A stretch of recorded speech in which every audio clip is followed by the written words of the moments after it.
রবিবার crime and corruption control awareness সোসাইটির বার্ষিক সাধারণ সম্মেলনের অঙ্গ হিসাবে এক স্বেচ্ছায় রক্তদান শিবিরের আয়োজন করা হয়। উপস্থিত ছিলেন মেয়র দীপক মজুমদার, বিশিষ্ট সমাজসেবী রাজীব ভট্টাচার্য সহ অন্যান্যরা।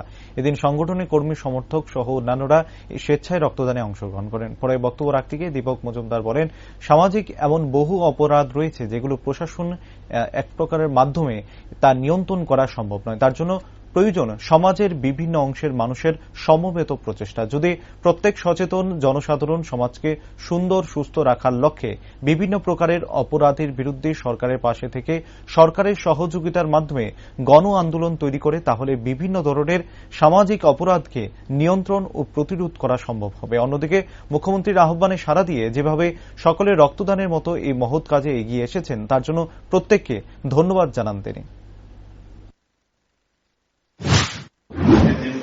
আমি ধন্যবাদ জানাই উদ্যোক্তাকে যে এটা সমাজের প্রতি দায়িত্ব কর্তব্যকে সামনে রেখে বিভিন্ন পেশায় সবাই সরকারের অবস্থ হওয়ার সত্ত্বেও যে কিছু কর্তব্য করা উচিত এবং আমাদের সমাজ ব্যবস্থাকে সুন্দর রাখার ক্ষেত্রে, সমাজকে সুস্থ রাখার ক্ষেত্রে যে সকল অপরাধমূলক কাজগুলি সংঘটিত হয় বিভিন্ন পর্যায়ে, সেগুলিকে নিয়ন্ত্রণ করা, তার প্রতিরোধ করা, তার প্রতিকার করা, সরকারের কাছে থেকে সরকারের সহযোগিতায় সকলকে নিয়ে এটা বিরুদ্ধে গণ আন্দোলন তৈরি করা, যাতে সামাজিক যে অপরাধগুলি শুধু প্রশাসন দিয়ে হয় না, আরক্ষা দপ্তরের কাছে প্রতিটি গলি, প্রতি পাড়ায়, প্রতি এলাকায়, প্রতি মহলায় ভিজিলেন্স রাখা সম্ভব হয়। সেক্ষেত্রে সচেতন নাগরিকদের এগিয়ে আসতে হবে, অপরাধমূলক কাজের বিরুদ্ধে প্রতিবাদ করতে হবে। সেক্ষেত্রে এই সোসাইটি দীর্ঘদিনের কাজ করছে, বিভিন্ন সামাজিক দায়িত্ব নিয়ে করোনার সময় যারা কাজ করেছেন, বিভিন্ন স্বাস্থ্যসেবী ব্লাড ডোনেশন করছেন, আগামী দিনেও অপরাধমূলক কাজের বিরুদ্ধে জনমত তৈরি করবেন, মানুষকে সচেতন করবেন,